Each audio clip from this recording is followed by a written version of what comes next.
Patriotic Party says it will not publicly disclose the findings of its internal review into the reasons behind its defeat in the 2024 general elections. The decision comes as the party's 12-member committee, which was tasked with analyzing the factors that led to the NPP's loss at the polls, officially presented the report today.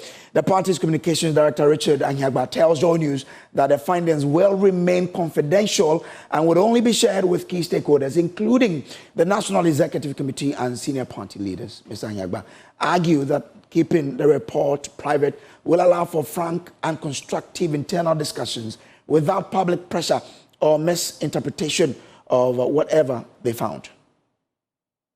That report, generally we've accepted it, and a committee has been put together to work on some of the recommendations in that report going forward. So that's the extent to which I can give you information right now. Is that report going to be made public?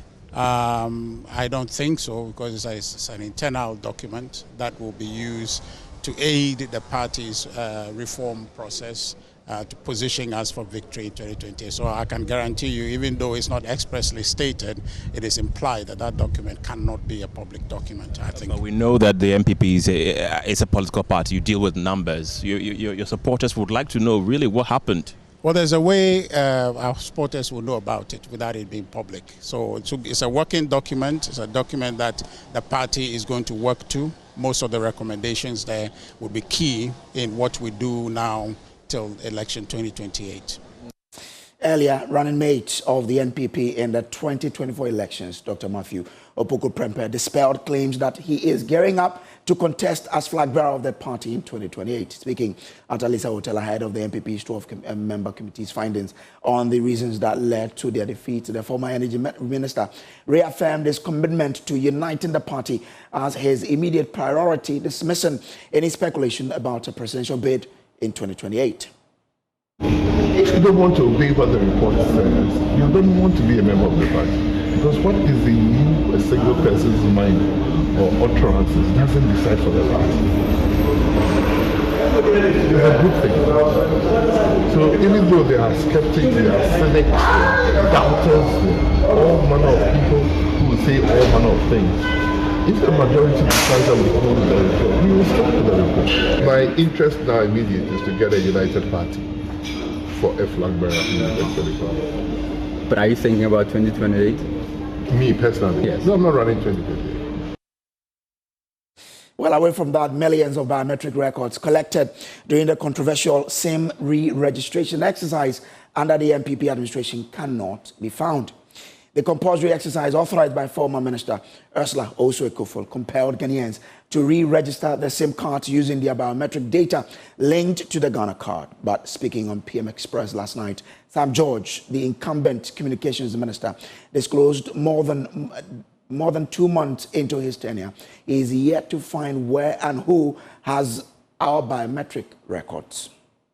That what the previous minister was doing had no basis in law, had no technical logic to it, and was completely flawed when you subjected it to a common sense test. Because you claimed that you were doing a registration and benchmarking it to the Ghana card. Remember that. We were told that you could not register without the Ghana card. Yes. Now, the only way you can verify the authenticity of a Ghana card, because it is not just a piece of plastic card, but it's a biometrically enabled device that holds biometric data. You can only verify the authenticity of the claim of the holder of that card when you cross-reference it against the biometric data that is contained on that card. In no single instance, they say they registered 39,900,000, a few shy of 40 million SIM cards. Not one of the almost 40 million SIM cards they registered was verified against the NIA. Not one. Really? Yes. The NIA is the only repository that holds that as a single source of truth. So what you do, common sense, logic, is you subject what the card Bernard Evans has brought. Evans Mensah comes with a card. The card says it's Evans Mensah. You look at it, and then he gives you his Ghana card number, you enter it. But what makes that card authentic is his biometrics. That's why when you take your Ghana card to the bank, for them to do the transaction, they give you a biometric verification device for you to put your finger on and verify that it is you. No such verification was done. In fact, what they rather did was to now capture your 10 fingerprints again. In some instances, take a facial recognition again of you, but not cross-reference it against the single source of truth. So the question you must ask, from a data protection perspective, is all of that data that was taken, your fingerprints that were taken, where's that data sitting? It wasn't cross-referenced against anyone. Where is that sitting? What I intend to do at the ministry is to build a platform that's not going to be managed by a private entity. It's going to be owned and managed by the NCA. The NCA is going to have end-to-end control because the NCA is the regulator. Well, away from that, Chairman of Parliament's Select Committee on Land and Natural Resources, Collins Dowda, is calling for the creation of a permanent military task force dedicated to combating illegal mining on Ghana's water bodies and forest reserves. He argues that previous efforts have failed to deliver lasting results, dismissing them as, quote, knee-jerk reactions, unquote. The Esutefi South MP believes a specialized security force focused solely on halting alluvial gold mining could help restore the country's rapidly deteriorating rivers and streams. Emmanuel Bright Kweku has more in this report. At least 70% of Ghana's rivers and streams, despite flowing in their usual quietude, are the loudest seen to observe traveling across the country. Their abrupt change from a once colorless and refreshing natural resource into a milky sludge is not an elusive sight to behold. Rivers like Ankobra, Pra, Ofin, the black and white Volta, are now heavily polluted with residues from illegal mining operations on water bodies. The situation continues to deprive many communities along these water resources access to potable water for drinking and domestic purposes. Aquatic life is now endangered. Almost a basket full, very short and nice, but nowadays the fish has become long and the fin have been changed. The water bodies aren't the only natural resource at the mercy of the illicit activity.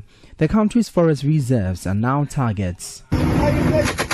Chairman of Parliament's Select Committee on Land and Natural Resource, Collins Dowda, says the government must change its strategies in fighting the canker. Galamsey that take place in water bodies, like rivers, where you have people mining directly in the bed of rivers.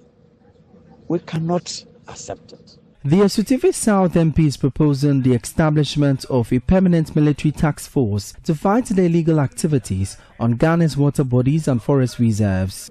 And to deal with it, my view is that we can have a unit of the military, deploy them to be permanently around the river bodies, permanently stationed in the forest reserves. Nobody will dare do it. If we're able to do it for a number of years, it will die completely. We'll protect our water bodies and protect our forest reserves. For JoyNews, my name is Emmanuel Bright Kweku. Well, illegal small-scale mining, popularly known as Galamsey, is one of the major sources of funding that drives the violent conflict in Boko. This is according to the Forestry Commission in the Western Region. Regional Director of the Commission, Nana Bosompem, says proceeds from the illegal mining enterprise is used to support factions involved in the conflict. Nana Bosompem's alarming revelation follows a military raid that uncovered illegal mining settlement deep within the Subri forest in the Western Region. The operation led to the destruction of an illegal settlement operated by illegal miners with heavy-duty mining equipment seized. Nana Bosompem says preliminary investigations point to a connection between the illegal mining operation and the conflict in Boko. In fact, this operation occurred in the Western region, and I think majority of the people we are encountering are not from the Western region. We've seen people from the neighboring regions, and we've seen people from the Upper East, Upper West, and we saw a lot of indigenes from the Baku Borga area. And in our interaction with them, we are told that they come to work here to be able to repatriate some amount of money to their kinsmen to be able to fight. So they've created what WhatsApp groups, some of them we saw on their phones, that is like Boku citizens outside the main Boku environment, and they come to engage in Galamsey and repatriate money back to support the conflict. And if you look at what is happening there, some of the people told us that if you come downside to work and you don't send money back to support the conflict in Boku, they will attack your family. So it tells you that the illegal mining menace is funding the conflict. Right. Well, let's still stay with the land sanitary resources because the minister in charge of that ministry, Emmanuel Amakofi-Boa, has backed the Minerals Commission directive to Goldfields to vacate the Damang mines latest by Friday. He assured workers at the Damang mines that none of them will lose their jobs following the expiration of the Goldfields contract. Speaking to the press on Wednesday, April 16, 2025, the minister emphasized that the government of Ghana is prepared to assume full responsibility for the mines operations. He reassured the workforce that they should not be anxious about their future, as all existing jobs will be preserved. The Minerals Commission has taken a decisive step to assume operational control of the Damang mine of Abosu Goldfields Limited, AGL, upon the expiration of the 30-year lease due on 18th of April 2025. This follows the unsuccessful renewal application by AGL, a subsidiary of Goldfields Limited, which had halted active mining since 2023. AGL shifted to stockpile processing in 2024, indicating plans to continue this into 2025, with the remaining life of the mine estimated by AGL at 1 year. The Damang mine's return to state oversight marks a critical step in Ghana's economic reset, ensuring its gold reserves directly benefit citizens and fuel long-term prosperity. The government of Ghana is committed to enforcing strict protocols to ensure safety, orderly operations, and the protection of all assets. And let it be noted, unauthorized access or disruptions will not be tolerated. Together, we will uphold the integrity of this transition, that everything we are doing here is in the interest of the workers. And I've emphasized in this, though no employee at Damang will lose his job, there will be continuity, there will be protection, there will be security for all workers, for service contractors. Every contract in place will be honored. And we are going to make sure that processes will be very transparent. The government of Ghana, as you know, passed the local content law, and was the people of Ghana were at the forefront of this effort to empower Ghanaians and to make sure that Ghanaians are in the forefront of the mining industry. Well, away from that, the Supreme Court has adjourned to May 6th, hearing for the injunction applications against the procedure initiated by President John Mahama to potentially remove Chief Justice Gertrude Torkornoo from office. In a brief ruling, chairperson of the 5-member panel, Leadership Justice Professor Henrietta Mensah-Bonsu, stated that due to, quote, unavoidable reasons, the case had to be adjourned to May 6, unquote. Legal Affairs correspondent Latif Idris was in court and has come through with this report. Prior to the hearing of this particular case in question, the Attorney General, Dr. Dominic Ayine, and his predecessor, Godfrey Damang, were called into conclave. They had a brief meeting with the justices of the Supreme Court who are sitting on this particular case. After the meeting, the case was subsequently called, and immediately the chairperson of the panel, Her Ladyship, Justice Henrietta Mensah-Bonsu, made public reason why the case had to be adjourned. She mentioned that due to, quote, unavoidable, unquote, development, the case had to be adjourned. She moved on further to adjourn the case to May the 6th. Now, if you recall, when this case was called last week, the former Attorney General, Godfrey Damang, when he spoke to newsmen, mentioned that he expects President Mahama to suspend the consultation process because of what is happening here at the Supreme Court. Today, when I asked the Attorney General, Dr. Dominic Ayine, what he makes of the suggestion by his predecessor, he said that doesn't hold as far as the law is concerned. He has filed an application in court. The court is here to make an order. So if he says that the president must hold on, is he saying that the court has already granted an order in respect of which the president, must not continue the process, right? First of all, he has to understand that this is the performance of a constitutional duty, all right? And the law is very clear that you cannot enjoin the performance of a constitutional or public obligation. And so, for me, I don't see the point that he's trying to make by saying that the president must hold on to the process of consultation. His argument is that because of what is happening here at the Supreme Court, the president ought to hold on. Well, that is why I have said the president is performing a constitutional duty, and the law is very clear that you cannot enjoin the performance of a public obligation. The case is back here at the Supreme Court on May the 6th, by which time we expect a full panel to be in place for the case to be heard. I would like to run us quickly through the justices of the Supreme Court who are sitting on this particular case and who was absent, reason why the case had to be adjourned to May the 6th. So quickly on this particular panel, we have His Lordship Justice Ernest Yaojeu, His Lordship Justice Richard J.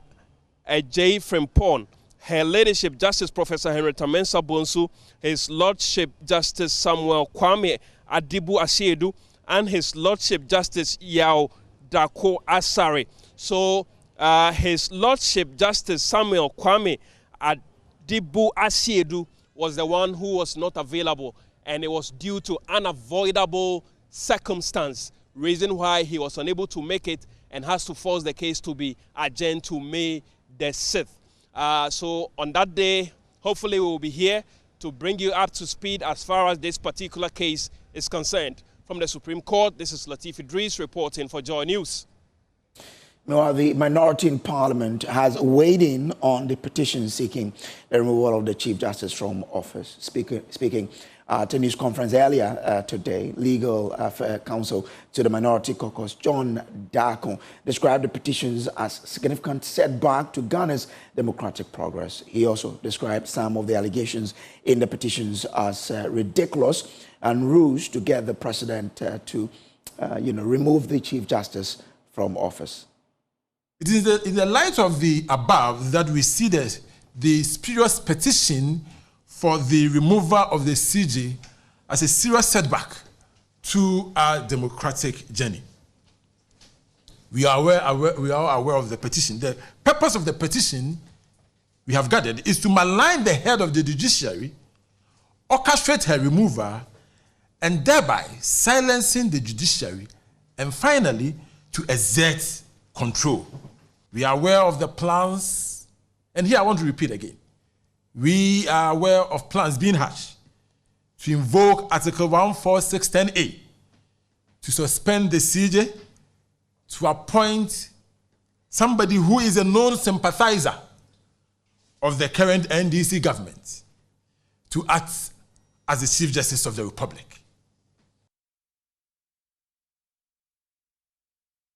Chief Justice of Ghana, Gertrude Araba Esaba Tokonu, has been speaking. Now, she's announced sweeping reforms to Ghana's jury system as the judiciary officially opened the 2025 criminal, nationwide session to ensure that to commence trials on indictment. Speaking at the formal opening at the law complex here in Accra, Chief Justice revealed that the pool of eligible jurors has now been significantly expanded to include a broader cross-section of Ghanaians, especially from the private sector. According to her, the move ends the long-standing practice of relying predominantly on clerical staff from public institutions and the education sector, an arrangement that over the years led to same individuals serving on jurors for several cases. Now, she's been speaking that with this, latest development, that is a thing of the past. Over the years, and strangely, the justice sector seemed to have become constrained only to a small pool from which jurors were chosen. This pool seems to have become confined to clerical staff in the civil and or public service institutions, and in a few instances, officers from the education sector. The yearly revision of lists required under Section 213 of Act 30 has seemed not to be thorough. This has caused the untenable problem of a particular juror being involved in several cases in different courts at the same time. Some of the jurors were on jury duty for years, and in some cases over a decade, making them almost professional jurors, and not the lay group with fresh exposure to legalities that they were needed to be. After much brainstorming, a team assisted me to propose solutions and reforms to make our jury system more efficient and result-oriented. As we open assizes today, jury lists have been expanded to include all citizens qualified by law, including many individuals in the private sector. Now, Chief Justice Gertrude Torkornoo also urged presiding judges and registrars to ensure no juror is assigned to one court as part of measures to ensure the effective implementation of the reforms. The following administrative directions already exist for presiding judges and registrars of high courts where trials on indictment are to be held to assist in speedy and effective trials. Please ensure that under no circumstances is any juror placed on the list of more than one court, thereby eliminating the possibility of any juror being involved in cases pending in more than one court. Trials are to be conducted from day to day, all day, such that the courts in the criminal sessions will be able to determine one case from start to finish within a few days before beginning the hearing of another. Judges are respectfully required to comply strictly with the practice direction, effective case completion planning strategies of 2019, found in the 2017-2020 1 SCGLR 422, and the practice direction on jury trials, which came into effect in May 2024. This is still JoyNews Prime. We'll take a break. We'll be back with more. Please do stay.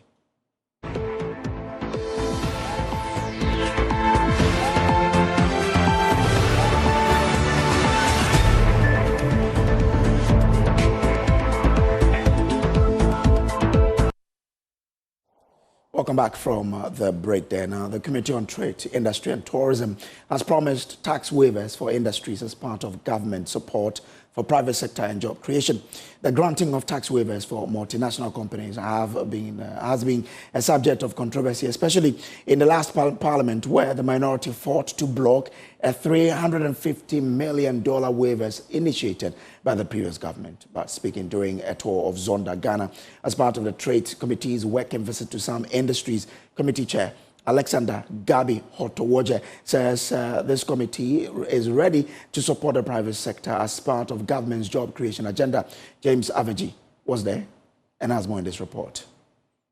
Industry and Tourism Committee, led by Chairman and MP for Central Tong Alexander Gabi Hotowoje and his ranking Michael Otrebefe, as part of the tour of industry, made a first stop at Zonda Tech Limited, manufacturers of cars and industry machinery.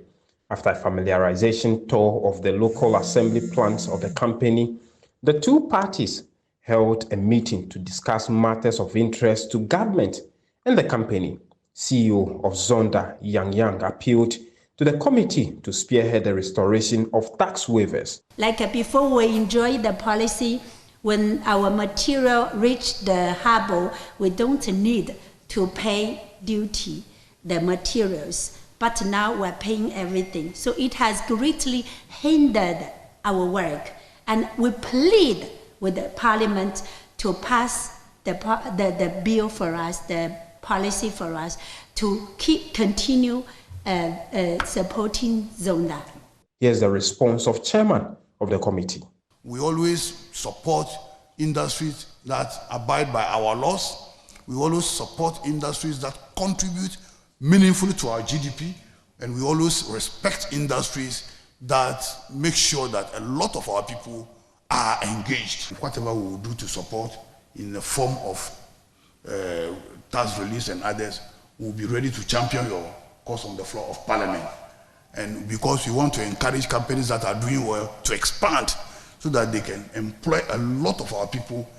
You know, the idle hand is a tool for the devil.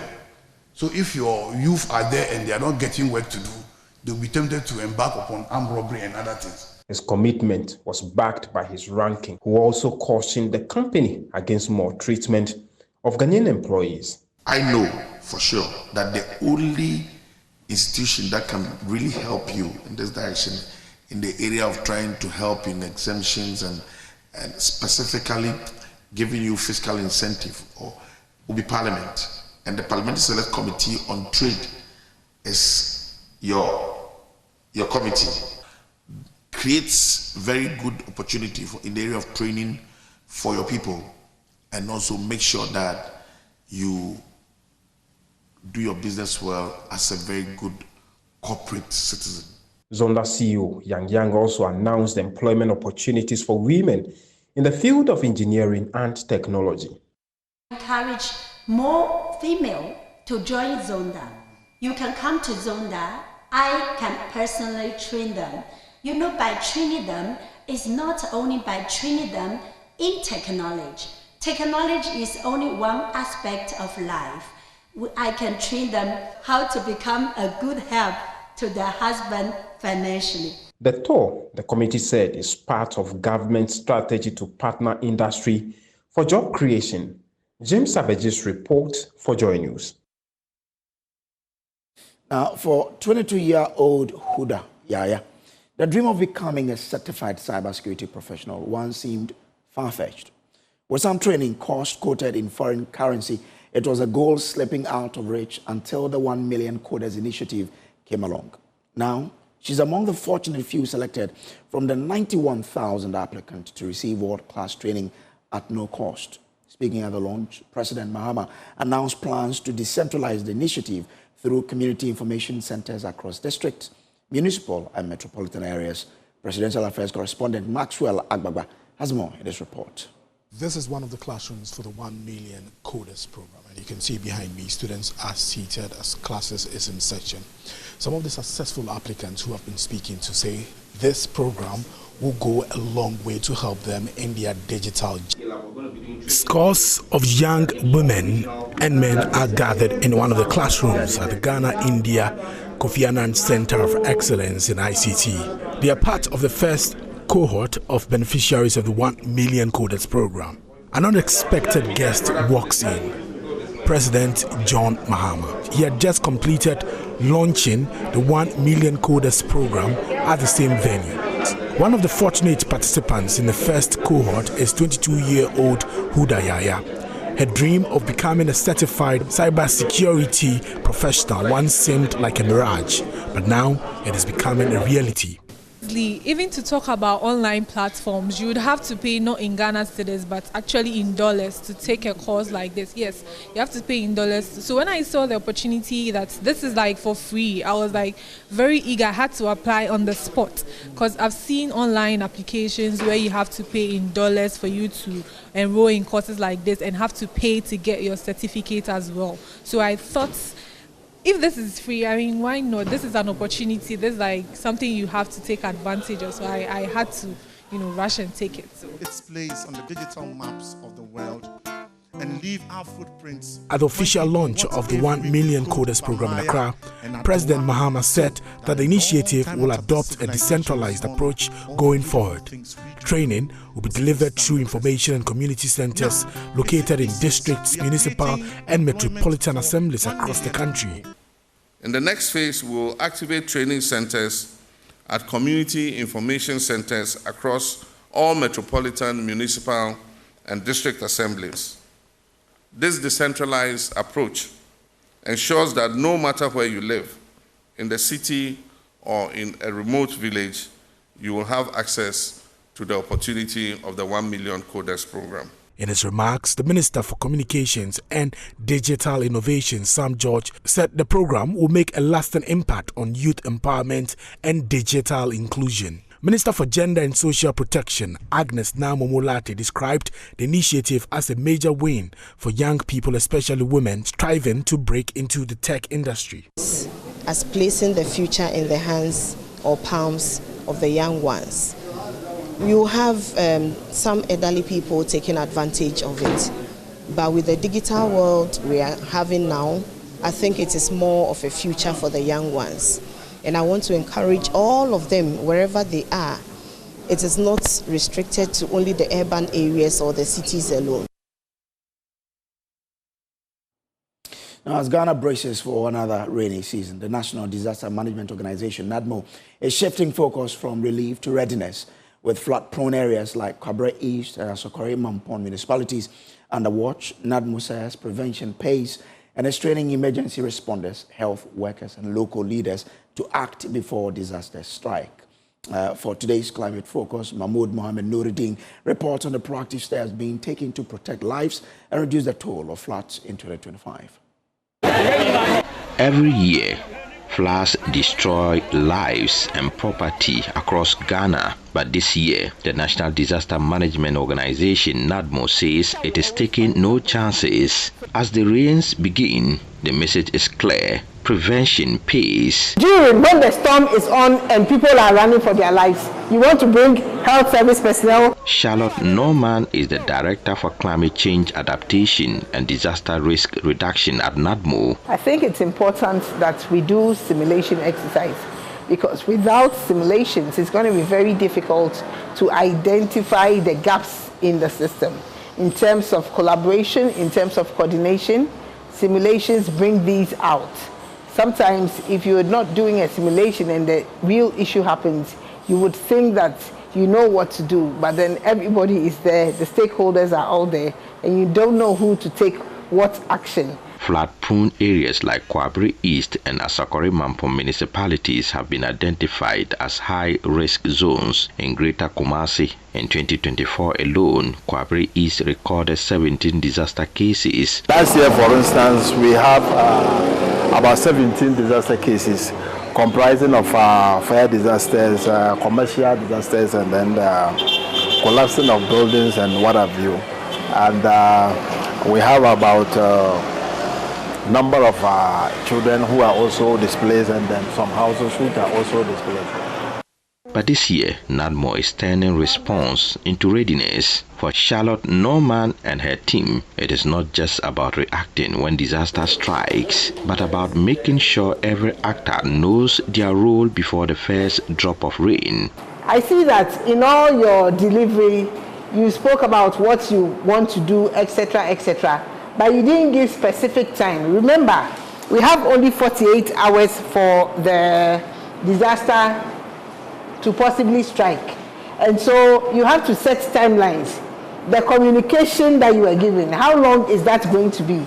You know, how long is it going to take you to meet somebody, MC or NADMO, whatever it is? Just give timelines so that you know that, because it can happen that the whole day, you look, this person is not in, this one, before you finish that, 24 hours is gone. The training brings together all critical agencies, NADMO, National Fire Service, police, health, and local authorities, preparing them to respond quickly and save lives. With the rainy season already underway, the time, the organization says, to act is now, because in the face of disaster, prevention really does pay. A report by Mohamed Nuruddin.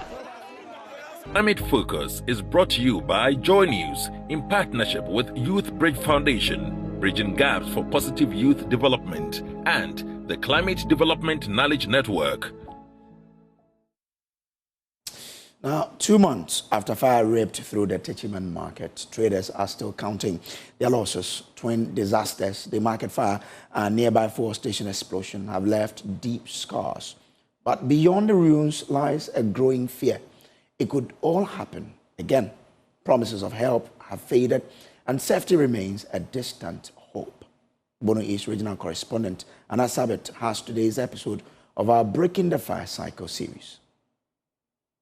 One spark, that's all it takes to erase decades of labor. For many, the fire stole more than goods. It devoured their future.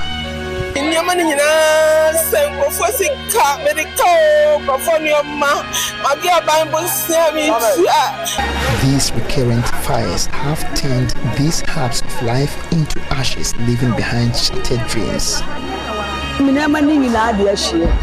have lost everything. I am a widow. Most of these victims wonder how these fires occur late into the nights, with both happening on a Sunday. The causes of these fires remain glaring, with fire authorities attributing human errors as the sole cause of these infernos. ACFO2 Reverend Naomi Adubia Sapon is the Bono East Regional Fire Commander. All the fire breaks that we've been recording are caused by human factors. That means the errors of people that cause the various fires that we've encountered. What is even more worrying is the fact that some unscrupulous persons beyond building on access routes go about building on top of fire hydrants. You know, we got a tip-off that there used to be a fire hydrant. So my regional commander and her safety team and then the task force proceeded to the place.